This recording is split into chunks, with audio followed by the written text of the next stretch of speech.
반갑습니다. 10월 24일 수요일 큐티 스케치 시간입니다. 오늘 본문은 시편 106편 13절부터 33절까지의 말씀입니다. 오늘 본문은 광야에서 이스라엘 백성들이 하나님께 범죄하고 하나님을 망각하고 또 하나님께 도전하고 또 불순종했던 모습들을 나누고 있습니다. 하나님의 권위에 반역했던 이 고라당을 중심으로 한 다단과 아비람의 그런 어떤 사건, 그리고 금송아지를 만드는 그런 사건, 그리고 정탐꾼을 보냈었는데 믿음의 고백을 하지 못했던 사건, 그리고 바알 부올, 그래서 그 음행한 자들, 음행한 음행죄에 대해서 하나님 다룬 사건, 그리고 무리바 물이 없어서 또 하나님을 시험하고 원망했던 사건, 이런 것을 다루고 있습니다. 이 모든 것을 이야기하기에 앞서 이스라엘 백성들이 왜 이런 범죄를 하게 되었느냐를 오늘 13절에서 먼저 이야기합니다. 어떻게 이야기하냐면 하나님이 행하신 일을 곧 잊어버렸다, 망각했다는 것입니다. 우리는 참 망각의 존재인데 또 하나님이 하신 일을 망각하지 않기 위해서, 기억하기 위해서 계속해서 그분을 생각하고 기억하고 또 읊조리고 고백하고 이런 일들이 굉장히 중요합니다. 근데 이스라엘 백성들이 하나님을 잊었다 할 때 특별히 잊었던 사건이 참 많아요. 그 하나님을 잊었으니까 하나님 신뢰하지 못했죠.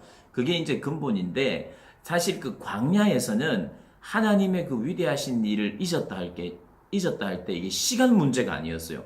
한 며칠 만에 하나님이 너무나도 놀라운 10가지 재앙을 보여줬고 홍해를 건너는 사건을 보여줬음에도 불구하고 그들의 인생 속에서 너무나도 생애적인, 너무나도 위대한 역사를 경험한 후 며칠 뒤에 물이 없다고 하나님을 원망했거든요. 이게 시간의 문제가 아닙니다. 오래전의 것을 기억하지 못한 게 아니죠.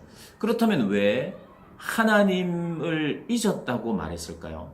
여기는 시간 문제가 아니라 현실에 대한 어떤 현실의 문제가 너무 크게 이스라엘 백성들이 다가왔기 때문에 단체로 불평하고 단체로 원망했던 거예요. 그러니까 현실의 문제가 너무 크게 닥쳐왔죠. 집착이 되었죠. 상황을 너무 크게 바라보는 시각의 문제였습니다. 그래서 하나님을 잊었다고 말하는 거죠.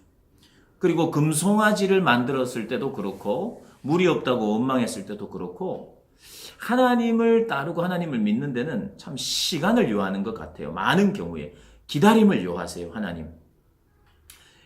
사람들은 빨리 잊을 뿐만 아니라 응답도 빨리, 내 눈에 빨리 보였으면 하는 그런 마음이 많은데, 하나님은 이 믿음 생활의 가장 중심이라고 할 수 있는 신뢰는 언제 드러나고 발생하느냐. 신뢰의 문제는 시간이 지나도 믿느냐, 시간이 지나도 늦어지는 것 같아도 신뢰하느냐. 신뢰에 대한 문제는 시간과 연결이 되는 것 같아요. 그래서 하나님은 많은 경우에, 아주 많은 경우에 이스라엘 백성들에게도 그리고 저희들에게도 시간을 두고 기다림과 인내를 하면서 하나님의 신뢰하기를 원하시는 게 참 많은 것 같아요. 이게 어떤 면에서는 우리 신앙의 핵심 중에 하나가 아닌가. 인내하지 못하고 기다리지 못해서 가르침을 기다리지 아니하고 라고 말하고 있어요. 13절에. 우리는 기다려야 합니다. 내 생각대로, 내 판단대로 하나님 내가 기도했으니까 빨리 가르쳐 주세요. 물론 빠를수록 좋습니다. 우리가 생각했을 땐. 그러나 하나님은 기다림의 미학, 기다림을 통해서 우리에게 주시는 은혜들이 참 많은 것 같아요.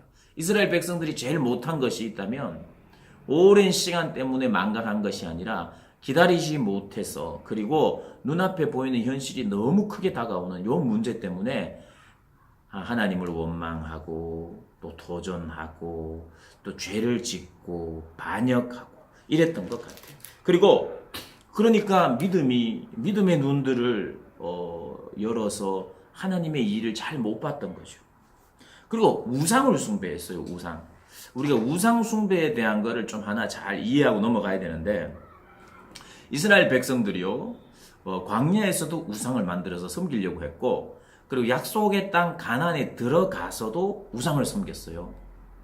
그런데 우리가 주의해서 봐야 될 것이 뭐냐면 남쪽과 북쪽 이스라엘이 이렇게 나뉘었어요. 북쪽에 10지파, 남쪽에 2지파. 그런데 북쪽이 훨씬 더 빨리 우상 숭배를 접하게 됐습니다. 우상에게 넘어갔어요. 왜 그러냐 하면 이 열 지파 북쪽에는요, 상대적으로 비옥한 땅이 참 많았어요. 비옥한 땅이 참 많다 보니까 이 비옥한 땅에서 풍요롭게 열매를 맺고 싶어하는 그런 욕구가 있었죠. 그래서 그것을 원하는데 가난한 사람들을 보니까 바알 신을 섬기는 거예요. 풍요의 신, 이 땅의 신, 농경의 신, 이 농경의 신에게 절하고 숭배하고 또 그 숭배하고 그 우상을 섬기는 방식이 굉장히 음란했어요. 그래서 사람들도 좋아했던 거예요. 그러다 보니까 이스라엘 백성들이, 특별히 북쪽의 이스라엘이 더 빨리 우상 숭배에 넘어갔어요. 우리가 이것을 보면, 남쪽도 물론 넘어갔습니다만은, 우리가 이것을 보면 아, 그렇구나. 비옥한 땅을 가졌어요. 먼저 앞서갈 것 같은 사람들이에요. 그런데 그것 때문에 더 우상숭배에 빨리 넘어갔다는 거. 우상숭배는 즉 자기 자신의 풍요에 깊은 관심 때문에 넘어가게 됐다는 거. 우리가 기억할 필요가 있습니다. 그래서 우리에게 비옥한 땅이 있는 것도 좋고 또 많은 재산이 있는 것도 좋고 가진 것이 많으면 좋겠지만 그것이 항상 좋은 것은 아닙니다. 오히려 더 범죄하는 데 빠를 수 있고요. 우리의 본성이, 악한 본성이 좋은 것과 만나면 하나님을 잊기가 쉽고 하나님을 거역하기가 쉽다는 것도 우리가 기억하면서 우리가 그런 것들을 먼저 해결하고 하나님 앞에 내려놓고 하나님이 부어주시고 열매 주시기를 기도하는 거 꼭 필요하다고 생각을 합니다. 오늘 본문을 통해서 망각에 대해서 그리고 신앙의 어떤 기다림에 대해서 우리가 생각하고 빠른 것이 다 좋은 게 아니에요. 빠르고 또 유리한 자리를 선점하는 것이 어쩌면 때때로 타락을 먼저 하게 될 수도 있다는 거 우리가 기억하면서 하나님의 뜻과 하나님의 방식에 우리가 귀를 기울이고 순종하면서 그렇게 살아가시기를 주님의 이름으로 축복합니다. 오늘도 승리하시기를 바랍니다. 오늘도 화이팅!